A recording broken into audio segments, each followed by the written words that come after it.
มันที่บุตันพุ่นเหรอตันเขาก็คืนมาอ๋อหนทางไปดิเนาะเข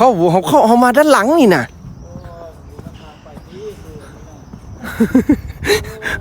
เบิกนี่แล้วนี่ละ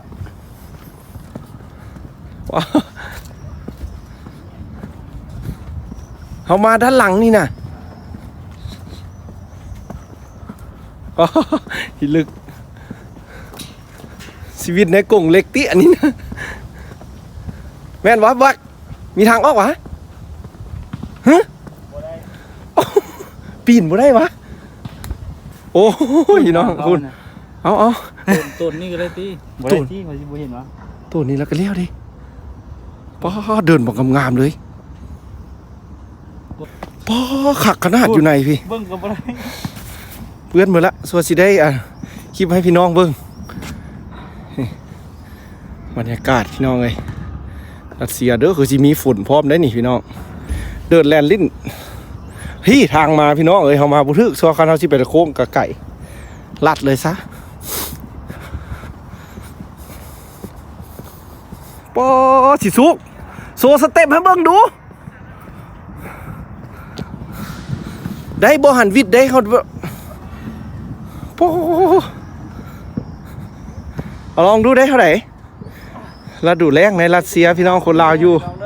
ฮะข่าวคู่ถ่ายสิสุกก่อนแล้วจังน้อยสิไปหุ้นน้องสัมภาษณ์คนลาวอยู่หุ้นพี่น้องเลยโอ้อันนี้แบบเป็นจังได๋แบบคือเกมอยู่อันโทรทัศน์เกมพันหน้าเลยเนาะอันนี้อยู่บ้านเฮาอยู่ห้องมาข่าวคู่อันนี้ข่าวคิกพี่น้องข่าวคิกประมาณนี้อันนี้เดี๋ยวท่านบอลนั่งลิ้นเอาเฮ็ดลูกโดสิสุกอย่าไปเฮ็ดไรเอาจัดไปนี่2อย่างละข่าวคู่ข่าวคิกมาต่ออีกอันนี้อันนี้นี่คักได้ว่าตัวนี้นี่วะแม่นบ่นี่เนาะแม่นวะแม่นแล้วนั่นแหละเนี่ยนั่นแหละได้กล้ามแขนกล้ามแขนมากล้ามหลังวะกล้ามแขนน่าจะประมาณนี้แหละเนาะทรงโตขึ้นนะนี่นะมีครบทุกส่วนเนาะแขนอันนี้นะไปได้แล้วละอันนี้หน้าแขนนี่นะไปรีวิวคือละน้อยสิเมื่อยอันนี้ก็เอ็ดละฮาวคู่ตัวนี้มีเอาขางัดใส่หันท้องตัวนี้นะ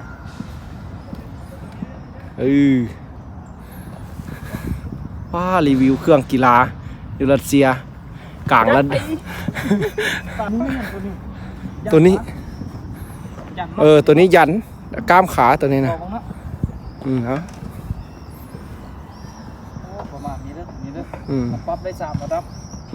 อันนี้ถือว่าสุดๆแล้วตัวนี้นะผู้หญิงมากเด้อแนวนี้นะตัวนั้นเด้นอนอยู่หันขึ้นแขนนี้จะไหนตัวนั้นตัวนี้โบหูตัวนี้โอ้สีซุกตัวนี้เอาขางัดแทนแล้วงัดขึ้นคนน่ะนอนลงมาพี่เอาหัวลงมาพี่จังหวะหน้าท้องตัวนี้น่ะแม่นขาใส่หันเนี่ยงัดขึ้นวะนี่เนี่ยโอ้พอละเลยนี่เด้อันนี้ดิฉันด้านนี้อย่างเช่นนี้ขัน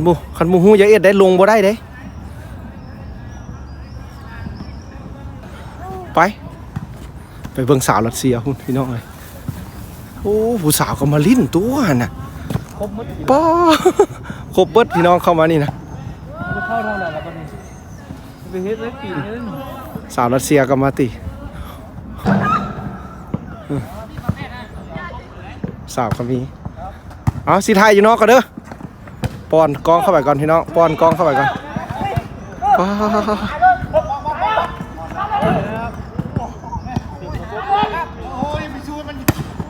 โอ้สบายดีเสื้อแดงคือเก่าเด้อโอ้ขักเนาะแล้วดูแรงมาแล้วเนาะดูฮ้อนมาละมีผู้สาวเสียอีกเนาะสุพมาลักลิ้นอยู่พี่เฮ็ดบังดู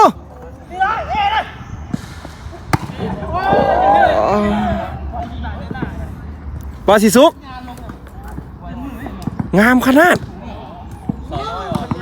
ไปสัมภาษณ์สาวรัสเซียบ่พี่น้อง เบิ่งให้สิเข้าไปได้ก่อนพี่น้องเอ้ยอ๋อพี่น้องคือว่าแบบครบเลยนะอยู่นี่นะสิเข้าไปในก่อนลิ้นบาทกีฬาบาท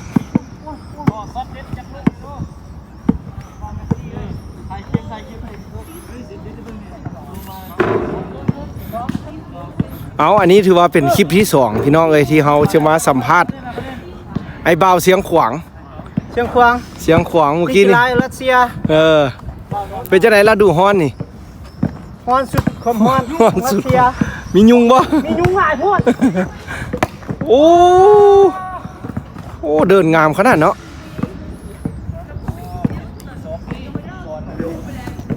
สบายดีไอ้บ่าว ไปดี บ่ได้ผู้อันนั้นบ่ได้อันบอกผู้สาวมาเสียบ่นี่แม่นวัดอยู่ข้างๆนี่แม่นได้นี่บ่นี่บ่เหลือแล้วนี่นะให้ผู้สาวมาเฝ้าแล้วนี่นะโปฮิลึกแต่ละคนสิถามแต่ละคนมาแต่แข่งแต่ละบอลเสื้อขาวมาแต่ใส่สบายดีคือยังบ่ได้ออกกองเลยนี่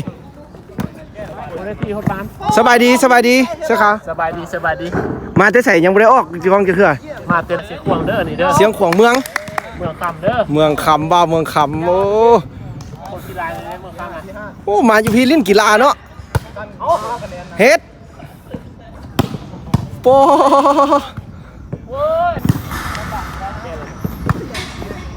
เอาเห็นยังคะน่ะ พี่น้องถือว่าช่วงนี้เขามาถ่ายบรรยากาศในฤดูร้อนเด้อพี่น้องก็สิได้ติดตามมาก็สิเห็นชีวิตในแต่ละฤดูร้อนฤดูหนาวป้าดัดสันนี่ได้เด้อ จัดสรรโคตรด้วย คักเจริญใส่เด้อพี่น้องเอ้ยเจริญใส่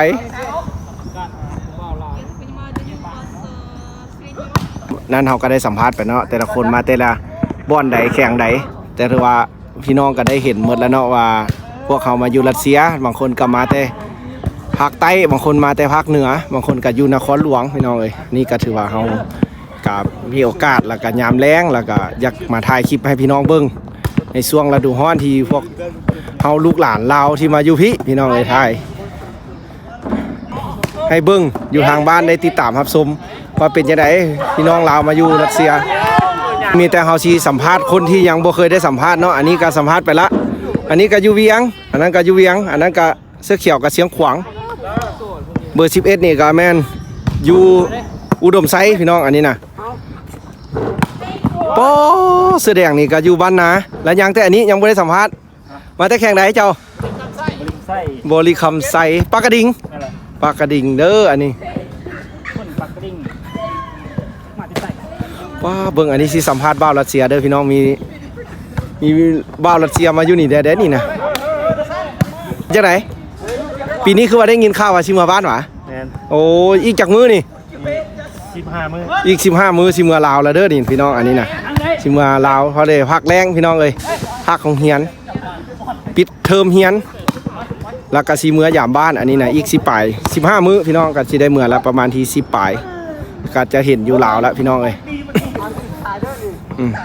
เอายังอีกผู้นี้พี่น้องยังไม่ได้สัมภาษณ์เด้อคือว่าเป็นนักกีฬามันเคยตียุงเฮียนบ่อันนี้สบายดีมาอยู่ไสซื้อหยังเจ้า ตะปืนค่ะ ซื้อหยัง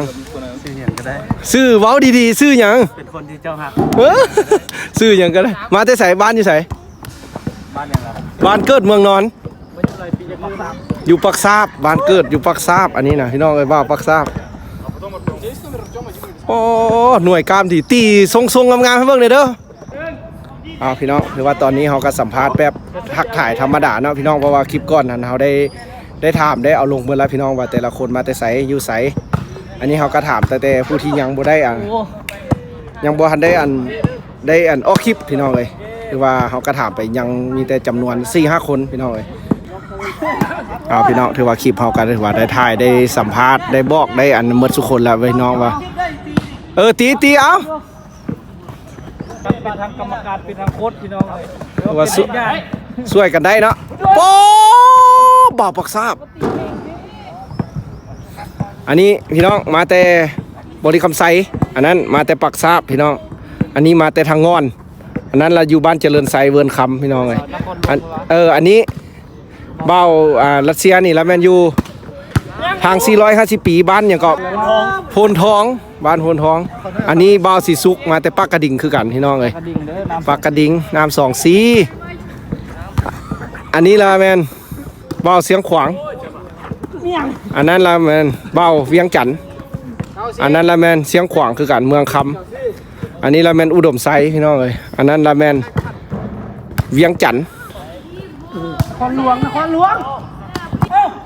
พี่น้องถือว่าอันนี้เขากระทายให้เบิ่งเนาะว่าพวกเขามาเล่นกีฬาอยู่พี่เป็นจังไดแล้วก็ชีวิตคนลาวอยู่รัสเซียพี่น้องเป็นแนวใดสำหรับเมืองนี้อยู่โซนอาซีของประเทศรัสเซียเด้อพี่น้องเอ้ยเอากระบะสิสุกก็ถือว่าย่างมาเล่นเมื่อที่ ไป ไปสมมาพาควันละ ไปพี่น้องถือว่าสิกลับเลยเด้อเอาปกติเด้อสิเมือก่อนมาทายให้เบิ่งเด้อมีแต่คนงามๆโลดๆเท่ๆให้ได้ผู้สาวเด้อถ้าผู้ใดโสดเด้อให้ได้ผู้สาวฮะเมื่อก็เด้อปาตา เราจะไปงานต่ออยู่ เอาพี่น้องกลับบัดนี้นะคักเนาะ อ๋อแล้ว เดินนี้คือว่างามได้เดินนี้นะอันนี้ถือว่าเฮากับสิสุกย่างมาถ่ายชีวิตของคนลาวพี่น้องเลยที่มาอยู่รัสเซียในช่วงฤดูร้อนเด้อพี่น้องเด้อที่ชีวิตการเป็นอยู่เฮาก็บ่ได้ทักทายถามว่ามาแต่ใส่อยู่ใส่แด้พี่น้องเพราะว่าเฮาได้เอาลงไปแล้วมื้อก่อนถือว่าอันนี้ก็ถือว่ามีแต่มาถ่ายธรรมดาผู้ที่ยังบ่ได้ถามแล้วเฮาก็จังถามพี่น้องอันนี้ถึงผู้ที่เฮาถามไปแล้วก็บ่ได้ถามเขาเจ้าเพราะว่าเขาเจ้าก็ตีบ้านพี่น้องเลยแต่หลายคนก็มักพี่น้องอยากเอาลงไว้ในช่อง YouTube เพราะว่าเวลาเฮาเป็นหนุ่มเป็นสาวเป็นบ่าวเป็นแพ้วเฮาก็อยากมีความทรงจำดีๆเนาะอยู่ต่างประเทศพี่น้องเลยคือว่าเฮาเอาไว้ในช่อง YouTube มันก็บ่ได้เสียหายพี่น้องมันก็ยังเป็นของเฮาอยู่ในปัจจุบันเพราะว่าชีวิตของเฮาพี่น้องเลยถือว่าอันนี้ก็เฮากับสิสุกมาไทยล่ะก็ถือว่าตอนนี้เฮากำลังสิเมื่อพี่น้องเลยถือว่าคลิปนี้น่าจะถือว่าเป็นคลิปสุดท้ายที่เฮาสิได้มาถ่ายชีวิตของคนลาวในการเล่นกีฬาอยู่พี่น้องเลยถือว่าเป็นช่วงอากาศที่ดีๆหั่นแหละพี่น้องเลยถือว่าบางคนก็ได้ถามไปเนาะว่าน่าจะอีกสิปลายมือก็สิได้กลับไปลาวพี่น้องเลยเพราะว่าภาคโรงเรียนล่ะก็ได้มาลิ้นบ้านพี่น้องถือว่าการใช้จ่ายทุกอย่างก็ถือว่าถ้าเฮาสิเมื่อบ้านก็ต้องเป็นค่าใช้จ่ายของเฮาเองถ้าผู้ใดบ่มีปัจจัยพร้อมหรือว่าก็ได้ยุ่งเรียนสืบต่ออยู่รัสเซียต่อพี่น้องศึกษาเรียนจนจบพี่น้องจึงกลับไปหาพ่อแม่ครอบครัวพี่น้องของเฮาพี่น้องเลยว่าคลิปนี้กับสิสุกบ๊ายบาย บ๊ายบาย